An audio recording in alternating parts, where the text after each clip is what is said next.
The lockdown in the Chinese city of Xi'an has been in the news for quite a bit.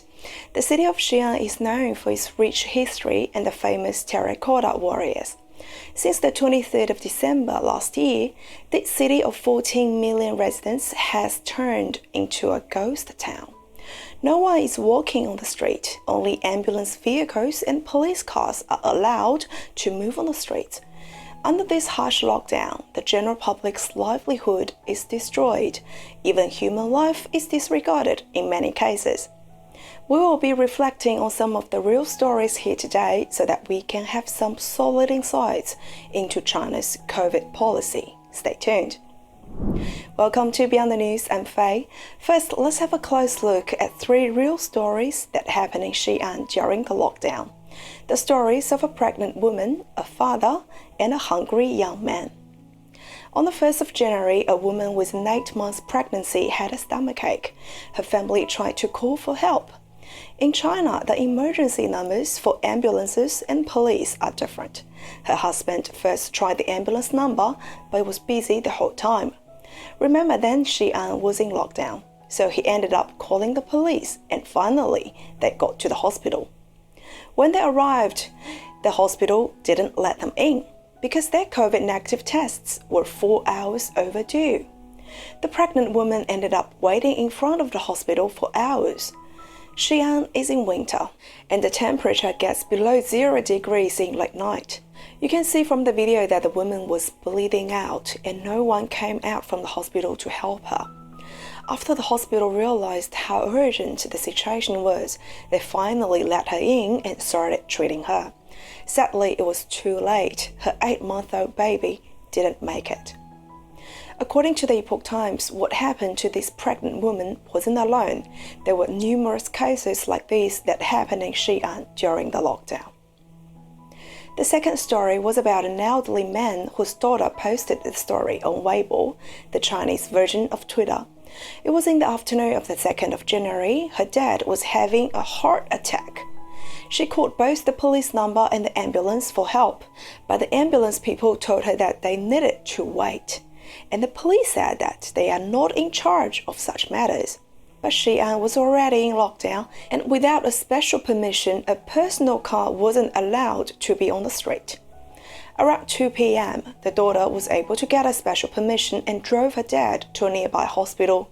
But when they arrived, the security didn't let them in again, only because they came from a medium risk area, even though they all had negative test results. The daughter then tried to call other hospitals. None of them were able to take her dad in. Another 8 hours passed, and the hospital finally took her dad in, but her daughter was blocked out for the reason that there was a positive case found in her neighborhood.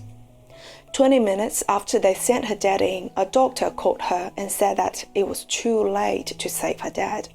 If her dad was in the hospital in the first 2 hours of the heart attack, he could have been easily treated with drugs. Now it was too late, the doctor said. At that time, the daughter was still outside of the hospital. She told the security about her dad's situation and asked if they could allow her to go inside and see her dad for the last time. But the security said no. So she finally broke down and tried to push her way through the security, but she was too weak for that. Some officials happened to come over and said that they would ask leaders to see if she could come in. Another 2 hours passed. She finally got into the hospital, but her dad had turned into a cold body.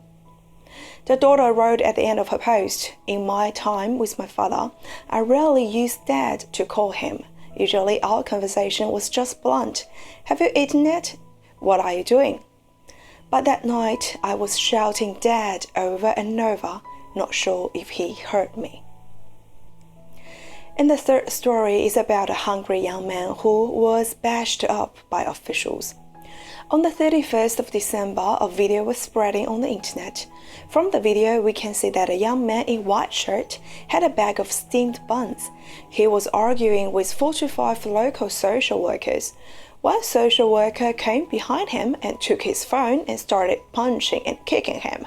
The buns all ended up on the floor. In the video, we can hear one of the officials shouting, "You want to die?" The kicking and punching was stopped after passing by women intervened. According to people from the area where the video was filmed, the place is a low-income neighborhood, and food shortage is a serious problem, especially under lockdown. These are just some of the stories that were able to break out of the wall from Xi'an. No doubt, there were many more such stories, but the Chinese government is very skillful in covering them up. But why are there so many sad stories happening in Xi'an during the lockdown? Well, it is directly related to the government's inhumane lockdown policies. At the beginning of the lockdown, the government's policy was such that for every 2 days, one person per household was allowed to go out and buy daily necessities. However, 4 days later, on the 27th of December, the government changed the policy suddenly. No one is allowed to come out, not even for buying food. You can see how this would create a huge problem with people who didn't have much food reserves at home. A lot of the netizens from Xi'an were complaining about their difficulties in buying vegetables and how the food prices had skyrocketed. There was one time during a live government press conference, the comment section was flooded with people's difficulties in getting food. Guess what the government did? They turned off the comment section and wiped clean the existing comments. Yeah, they really just did that. Apart from that, nothing else. And that's not the worst thing the government did yet. On the first day of 2022, the governor of Shanxi, where Xi'an is located, said Xi'an will need to reach socially COVID-0 in 3 days. This socially COVID-0 is a new concept especially designed for Xi'an, which means that anyone who has or might have COVID is not to be socially engaged in the city. These people would be sent to an outside town or a village or somewhere isolated in order to keep the COVID cases at 0 in Xi'an. To give you an example how they did it, if one person in an apartment got positive, people from the whole building needed to be sent out of Xi'an to be quarantined. According to the latest government stats, under these new policies, 45,000 Xi'an residents were forced to move out of their home and be isolated in somewhere else but not Xi'an City, because the leader said they want a socially COVID-0 Xi'an. A lot of people describe this as that the CCP leaders are burying their heads in the sand. Under this new policy, even though there won't be any cases to be left in the city, these cases still exist in those isolation places, and the COVID can still spread in those places if it isn't managed properly. Now, some people were forced into isolations with 6 to 8 people living in the same room. Well, it should be called the group isolation, right?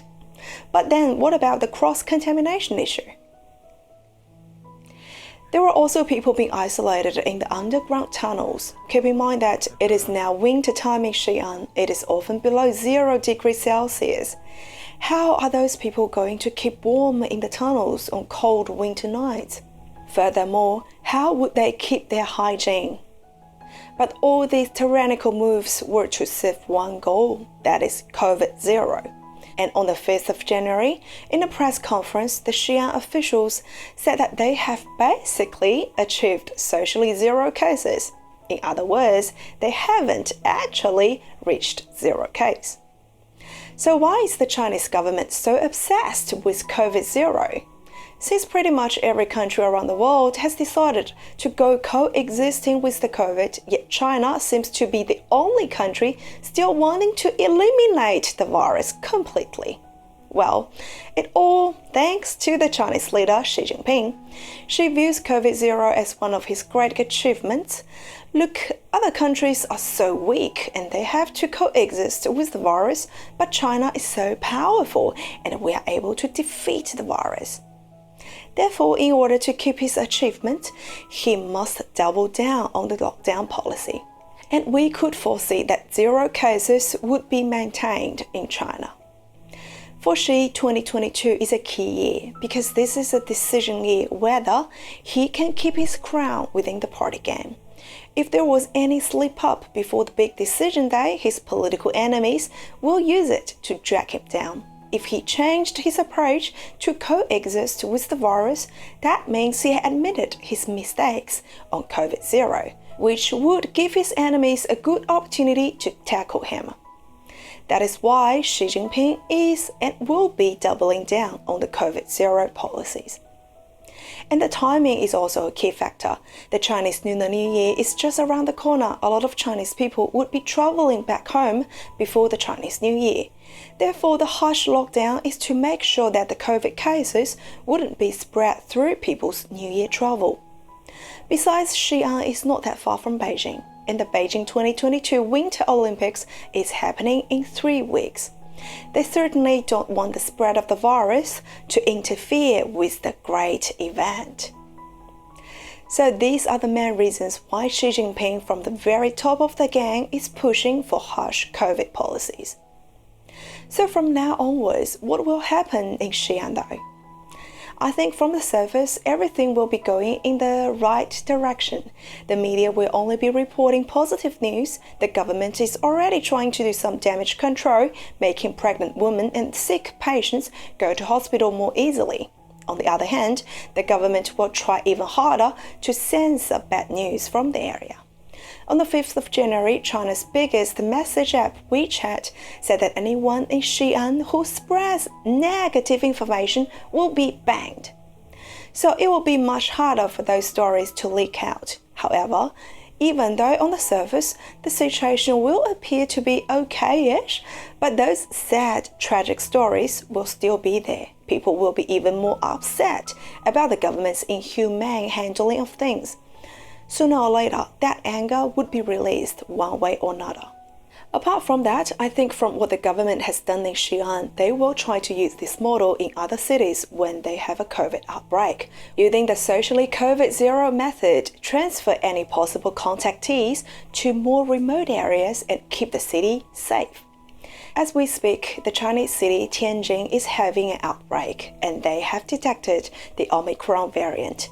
We all know Omicron's infection rate is much higher than Delta, so the lockdown policy in Tianjin would only be worse, not better.